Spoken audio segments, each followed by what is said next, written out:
नमस्कार दोस्तों, आज हम आपको बॉलीवुड की हॉट गर्ल जाने की विद्या बालन के जीवन के बारे में बताएंगे। तो आओ शुरू करते हैं इस वीडियो को। विद्या बालन की उत्पत्ति दक्षिण भारत तमिलनाडु से है। वह तमिल ब्राह्मण परिवार से हैं। उनका जन्म 1 जनवरी 1979 को हुआ था। भले ही उनका मूल तमिलनाडु है, लेकिन उनका जन्म और पालन पोषण मुंबई में हुआ। उनके पिता का नाम PR बालन है। वह एक केबल और नेटवर्किंग कंपनी के उपाध्यक्ष थे और उनकी मां का नाम सरस्वती बालन था। वह एक गृहिणी हैं। बालन की एक बड़ी बहन है जो विज्ञापन उद्योग में काम करती है। इनका नाम प्रिया बालन है। विद्या बालन की स्कूली शिक्षा मुंबई के सेंट एंथोनी हाई स्कूल में हुई। चूंकि उन्हें फिल्मों में बहुत रुचि थी, इसलिए विद्या ने 16 साल की उम्र में अभिनय करना शुरू कर दिया। उन्होंने अपनी पढ़ाई भी पूरी करने का फैसला किया। जब वह टीवी श्रृंखला में अभिनय कर रही थीं, तब उनके माता पिता ने उनका समर्थन किया। इसके बाद वह स्नातक की पढ़ाई के लिए कॉलेज में शामिल हो गईं। उन्होंने सेंट जेवियर्स कॉलेज से समाजशास्त्र में स्नातक की पढ़ाई की है। स्नातक की पढ़ाई के बाद उन्होंने स्नातकोत्तर की पढ़ाई मुंबई विश्वविद्यालय से की। मास्टर डिग्री करते समय उन्हें मलयालम के प्रतिष्ठित अभिनेता मोहनलाल के साथ मलयालम फिल्म में काम करने का मौका मिला, लेकिन प्रोडक्शन संबंधी दिक्कतों के चलते वह फिल्म पर्दे पर रिलीज नहीं हो सकी। उन्होंने उस समय लगातार 12 मलयालम फिल्मों के लिए साइन किया। दुर्भाग्य से मलयालम इंडस्ट्री ने उन्हें उतना पसंद नहीं किया जितना हिंदी इंडस्ट्री ने किया। इसलिए बेहतर प्रदर्शन और दायरे के लिए उन्होंने मलयालम के बाद अन्य भाषाओं का रुख किया। उन्होंने तमिल इंडस्ट्री में जाने की कोशिश की और उन्हें तमिल इंडस्ट्री के एक बड़े स्टार माधवन के साथ रन नामक फिल्म में काम करने का मौका मिला, लेकिन विद्या को वहां भी बुरी स्थिति का अनुभव हुआ। उनकी जगह दूसरी एक्ट्रेस ने ले ली। सिर्फ इस फिल्म में ही नहीं, उन्हें लगातार किसी न किसी वजह से दूसरी अभिनेत्रियों से रिप्लेस किया जा रहा था। इसके बाद वह टेलीविजन विज्ञापनों में अभिनय करने लगी। उन्होंने लगभग 60 टेलीविजन विज्ञापन और कुछ संगीत वीडियो किए हैं। उन्होंने 2003 में भालो थेको नामक बंगाली फिल्म से अपनी शुरुआत की। उन्होंने फिल्म में 2 अन्य अभिनेताओं के साथ मुख्य भूमिका निभाई है। फिल्मों में लगातार कड़वे अनुभव के बाद आखिरकार उन्हें भालो थेको में एक अच्छी भूमिका निभाने का मौका मिला। उन्होंने सर्वश्रेष्ठ अभिनेत्री की श्रेणी में अपने प्रदर्शन के लिए आनंद लोक पुरस्कार जीता। 2005 में उन्होंने परिणीता नाम की हिंदी फिल्म में काम किया। 6 महीने तक भूमिका में फिट रहने के लिए लगातार परीक्षण के बाद उन्हें यह भूमिका मिली। प्रारंभ में निर्देशक और निर्माता ने एक बड़े अभिनेता को लेने के बारे में सोचा, क्योंकि विद्या बालन फिल्म उद्योग में सिर्फ एक फिल्म पुरानी है। फिर भी कड़े परीक्षण के बाद आखिरकार विद्या को फिल्म में लिया गया। बालन ने सैफ अली खान के साथ अभिनय किया। उनके अभिनय को दर्शकों और आलोचकों से अच्छी प्रतिक्रिया मिली है। बाद में उन्होंने 2006 में संजय दत्त के साथ राजकुमार हिरानी के निर्देशन में एक कॉमेडी फिल्म लगे रहो मुन्ना भाई की। इसने लगभग 110 करोड़ की कमाई की। यह सबसे ज्यादा कमाई करने वाली फिल्मों में से एक के रूप में दर्ज है। 2007 से वह सहायक किरदारों के लिए भी तैयार थीं। उन्होंने मणिरत्नम जैसे कई मशहूर निर्देशकों के साथ काम किया। विद्या बालन ने अपने हर किरदार में अपनी बहुमुखी प्रतिभा दिखाई है। इसके बाद उन्होंने मणिरत्नम द्वारा निर्देशित फिल्म गुरु में अभिनय किया। फिल्म में ऐश्वर्या राय और अभिषेक बच्चन ने अभिनय किया था। उन्होंने सलामे इश्क और एकलव्य नामक फिल्मों में छोटी भूमिकाएं की हैं। शाही रक्षक उन्होंने अधिक कमाई दर्ज नहीं की, लेकिन विद्या के नजरिए से उन फिल्मों ने उन्हें सिखाया और अपने अभिनय कौशल में सुधार किया। भले ही सलामे इश्क बॉक्स ऑफिस पर अच्छा प्रदर्शन नहीं कर पाई, लेकिन फिल्म एकलव्य को 80वें अकादमी पुरस्कार के लिए नामांकित किया गया था। 2007 में विद्या ने हे बेबी नामक एक फिल्म साइन की और उन्होंने एक पश्चिमी महिला की भूमिका निभाई। फिल्म ने व्यावसायिक तौर पर बॉक्स ऑफिस पर अच्छा प्रदर्शन किया, लेकिन समीक्षकों को संतुष्ट नहीं कर पाई। आलोचकों में से एक ने कहा कि विद्या अपनी भूमिका में ओवर द टॉप दिखने की कोशिश कर रही थीं। इसके बाद बालन ने भूल भुलिया नाम की फिल्म की, जो कॉमेडी हॉरर जॉनर की है। यह फिल्म प्रियदर्शन द्वारा निर्देशित मलयालम फिल्म मणिचित्राथाजु की रीमेक थी। फिल्म में विद्या की भूमिका चुनौतीपूर्ण थी, क्योंकि उन्होंने एक पहचान विकार से पीड़ित महिला की भूमिका निभाई थी। सूत्रों ने कथित तौर पर कहा कि विद्या बालन ने भूमिका में फिट होने के लिए खुद को 3 दिनों के लिए अलग कर लिया। इस वजह से वह एक बार सेट पर बेहोश भी हो गई थीं। उन्होंने कथक भी सीखा क्योंकि उनकी भूमिका की मांग थी। फिल्म ने बॉक्स ऑफिस पर सबसे ज्यादा कमाई की और समीक्षकों को भी संतुष्ट किया। भूल भुलैया ने विद्या बालन को सर्वश्रेष्ठ अभिनेत्री का फिल्म फेयर पुरस्कार नामांकन दिलाया। 2008 में बालन ने सामाजिक कार्यकर्ता सफदर हाशमी पर आधारित फिल्म में अभिनय किया। फिल्म में उनका सपोर्टिंग किरदार है। फिल्म में उन्होंने अजय देवगन के साथ काम किया था। बाद में उन्होंने शाहिद कपूर के साथ किस्मत कनेक्शन में अभिनय किया। चूंकि शाहिद कपूर एक अच्छे डांसर हैं, इसलिए विद्या बालन ने खुद को शाहिद कपूर के बराबर बनाने के लिए डांस सीखा। फिल्म बॉक्स ऑफिस पर उम्मीद के मुताबिक प्रदर्शन नहीं कर पाई। परिणाम से विद्या एक बार फिर निराश हुई। 2009 में विद्या को फिल्म पा से सफलता का झटका लगा। उस फिल्म ने उनके करियर को ब्रेक दे दिया। उन्होंने महान अभिनेता अमिताभ बच्चन के साथ अभिनय किया।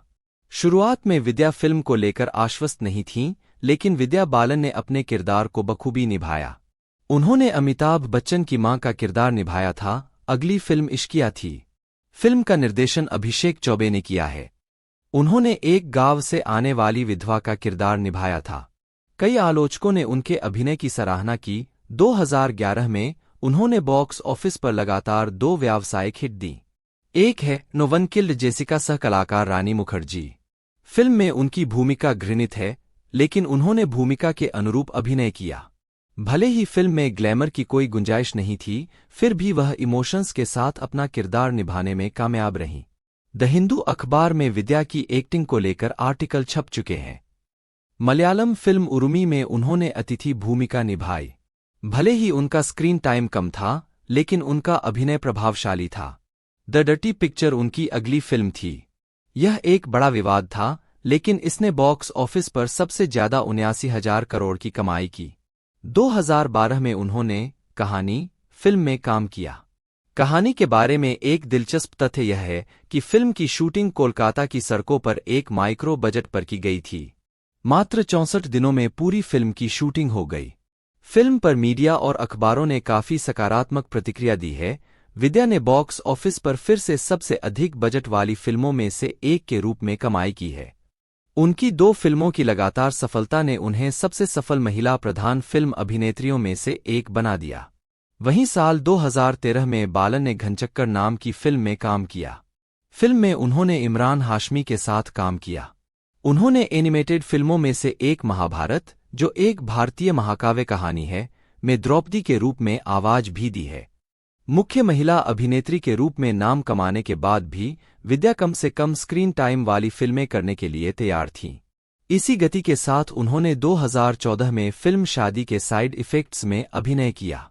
फिल्म समीक्षकों की उम्मीदों पर खरी नहीं उतरी, लेकिन बॉक्स ऑफिस पर औसत रही। उनकी अगली फिल्म बॉबी जासूस थी, जिसमें उन्होंने एक जासूस की भूमिका निभाई जो फिल्म के साथ व्यावसायिक न्याय नहीं कर पाई और बॉक्स ऑफिस कलेक्शन में असफल रही। लगातार 2 फ्लॉप फिल्मों के बाद वह टूट गई। इसके बाद विद्या बालन ने फिल्म हमारी अधूरी कहानी करने का फैसला किया। फिल्म को महेश भट्ट ने लिखा और निर्मित किया था। फिल्म की कहानी महेश भट्ट की मां पर आधारित है। उन्होंने सोचा कि विद्या बालन इस भूमिका के लिए बेहतर उपयुक्त रहेंगी, इसलिए उन्होंने उन्हें फिल्म में अभिनय करने के लिए चुना। बालन ने अपनी भावनाओं को एक ऐसी महिला के रूप में चित्रित किया जिसके साथ उसका आतंकवादी पति मंत्रमुग्ध तरीके से लगातार दुर्व्यवहार करता था। बाद में उन्होंने 2016 में फिल्म 3 में एक पुलिस अधिकारी की सहायक भूमिका निभाई। फिल्म में अमिताभ बच्चन और नवाजुद्दीन सिद्दीकी ने मुख्य भूमिका निभाई। इसके बाद उन्होंने एक मराठी फिल्म बायोपिक एक अलबेला में गीता बाली की भूमिका निभाई, जो एक भारतीय अभिनेत्री भी हैं। इसके बाद कहानी 2 और दुर्गा रानी सिंह आती है, जिसके लिए उन्हें सर्वश्रेष्ठ अभिनेत्री का नामांकन मिला। 2017 में उन्होंने पीरियड ड्रामा फिल्म बेगम जान में अभिनय किया, जहां उन्होंने एक सेक्स वर्कर की भूमिका निभाई। फिल्म में उनके अभिनय को मिश्रित प्रतिक्रियाएं मिली, अच्छी और बुरी दोनों तरह की समीक्षाएं। फिर विद्या ने फिल्म तुम्हारी सुलु में सुलु के रूप में एक सामान्य गृहिणी की भूमिका निभाई। एक रेडियो होस्ट के रूप में उन्होंने अपने किरदार को बहुत अच्छे से निभाया। इस फिल्म ने लंबे समय बाद विद्या बालन को अच्छी व्यावसायिक सफलता दिलाई है। लगातार सफलता के साथ विद्या साउथ इंडस्ट्री में अपना करियर बढ़ाना चाहती थीं। इसलिए 2019 में उन्होंने 2 सीक्वल एनटीआर कथानायकुडु और एनटीआर महानायकुडु के साथ एक फिल्म की, लेकिन दुर्भाग्य से दोनों सीक्वल ने व्यावसायिक रूप से अच्छा प्रदर्शन नहीं किया। उन्होंने नेरकोंडा पार्वी नामक तमिल फिल्म में अभिनय किया, जो फिल्म पिंक की रीमेक थी। उस फिल्म ने काफी अच्छा कलेक्शन किया था। इसके बाद 2019 में उन्होंने अक्षय कुमार के साथ मिशन मंगल में काम किया। मिशन मंगल अंतरिक्ष और रॉकेट भेजने वाले मिशन के बारे में एक फिल्म थी। उन्होंने खुद को एक वैज्ञानिक और एक गृहिणी के रूप में चित्रित किया, जो दोनों में संतुलन रखती है। फिल्म ने लगभग 3 अरब की कमाई की और बॉक्स ऑफिस पर सबसे ज्यादा कलेक्शन के रूप में दर्ज हुई। 2020 में विद्या ने लघु फिल्म नटखट में अभिनय करके साबित कर दिया कि चाहे कितना भी बड़ा अभिनेता हो, लघु फिल्म में अभिनय करने में कोई शर्म नहीं है। इसे यूट्यूब पर रिलीज किया गया था। बाद में उन्होंने कुछ फिल्में की और अभी तक फिल्में साइन और प्रोड्यूस नहीं की। विद्या बालन को कई पुरस्कारों के साथ सम्मानित भी किया गया है, जैसे कि फिल्म भालो थेको के लिए उन्होंने आनंदलोक पुरस्कार जीता। उन्हें सर्वश्रेष्ठ नवोदित अभिनेत्री का पुरस्कार दिया गया और उनकी फिल्म परिणीता के लिए उन्हें सर्वश्रेष्ठ अभिनेत्री के लिए नामांकित किया गया। फिल्म एकलव्य ने 80वें एकेडमी अवार्ड्स के लिए भारतीय एंट्री की। फिल्म भूल भुलिया के लिए उन्हें दूसरी सर्वश्रेष्ठ अभिनेत्री की श्रेणी में फिल्म फेयर के लिए नामांकित किया गया था। विद्या ने पा के लिए 2 पुरस्कार जीते। एक था फिल्म फेयर और दूसरा था बेस्ट एक्ट्रेस का स्क्रीन अवार्ड। इश्किया के लिए उन्होंने सर्वश्रेष्ठ अभिनेत्री का फिल्म फेयर क्रिटिक्स पुरस्कार और दूसरा सर्वश्रेष्ठ अभिनेत्री का पुरस्कार जीता। इन दोनों के साथ उन्हें उसी वर्ष फिल्म फेयर में सर्वश्रेष्ठ अभिनेत्री के लिए नामांकित किया गया था। रानी मुखर्जी अभिनीत film no one killed Jessica को सर्वश्रेष्ठ अभिनेत्री श्रेणी में फिल्म फेयर नामांकन मिला। फिल्म द डर्टी पिक्चर ने उन्हें 3 प्रतिष्ठित पुरस्कार दिलवाए हैं। उन्होंने सर्वश्रेष्ठ अभिनेत्री श्रेणी में राष्ट्रीय फिल्म पुरस्कार, फिल्म फेयर पुरस्कार और एक स्क्रीन पुरस्कार जीता। विद्या बालन ने बैक टू बैक चौथी बार सर्वश्रेष्ठ स्क्रीन अभिनेत्री का पुरस्कार जीता। साथ ही तीसरे सर्वश्रेष्ठ अभिनेत्री का फिल्म फेयर पुरस्कार भी मिला। फिल्म तुम्हारी सुलु के लिए उन्होंने 5वीं बार स्क्रीन अवार्ड और चौथी बार बेस्ट एक्ट्रेस का अवार्ड जीता। एक और फिल्म फेयर में उन्हें सर्वश्रेष्ठ अभिनेत्री श्रेणी के तहत फिल्म मिशन मंगल के लिए नामांकित किया गया था। ऑस्ट्रेलिया में बालन के लिए एक सम्मान समारोह भी हुआ। बॉलीवुड एंड बियॉन्ड फेस्टिवल में एक पूर्वव्यापी प्रदर्शन विद्या बालन को समर्पित किया गया था। उन्हें 2013 में कांस फिल्म फेस्टिवल में जूरी सदस्य के रूप में आमंत्रित किया गया था। फिल्म तुम्हारी सुलु के लिए एनडीटीवी ने उनके अभिनय को हिंदी सिनेमा में सर्वश्रेष्ठ कलाकार बताया। ऑफ स्क्रीन विद्या बालन बहुत उदार और दयालु हैं, ऐसा उनके कई दोस्त और सहकलाकार कहते हैं। वह the Indian central board of film certification के सदस्यों में से एक हैं। उनके सहकलाकारों के साथ डेटिंग के बारे में कई अफवाहें हैं, लेकिन बालन ने हर अफवाह का खंडन किया और उन्होंने सिद्धार्थ रॉय कपूर से शादी कर ली, जो यूटीवी मोशन पिक्चर्स के सीईओ हैं। उन्होंने कर्नाटक संगीत सीखा और भरतनाट्यम और कथक नृत्य जानती है। विद्या अपनी भूमिका के लिए आवश्यक वजन घटाती और बढ़ाती है। उन्होंने भारत में विश्व वन्यजीव कोष के अर्थावर, भारत में चाइल्ड इन नीड इंस्टीट्यूट और भारत में कई गैरलाभकारी संगठनों के लिए भी अभियान चलाया। विद्या बालन अपनी फिल्म द डर्टी पिक्चर को लेकर विवादों में भी घिरी रही है। उनकी फिल्म द डर्टी पिक्चर को लेकर काफी विवाद हो चुका है। उस फिल्म ने यह कहते हुए मीडिया का बहुत ध्यान आकर्षित किया कि निर्देशक ने जानबूझकर सिल्क स्मिता की कहानी पर फिल्म बनाई, जो तत्कालीन फिल्म अभिनेत्री थी। फिल्म में एक महिला की यात्रा का यौन चित्रण शामिल है, जो स्मिता की यात्रा के समान है। तो मीडिया ने दावा किया कि ये स्मिता की आत्मकथा है। तमाम विवादों के बीच फिल्म ने बॉक्स ऑफिस पर शानदार प्रदर्शन किया। दोस्तों, अगर आपको हमारे द्वारा दी गई जानकारी अच्छी लगी हो तो हमारे चैनल को जरूर सब्सक्राइब करें, वीडियो को लाइक और शेयर करें। धन्यवाद।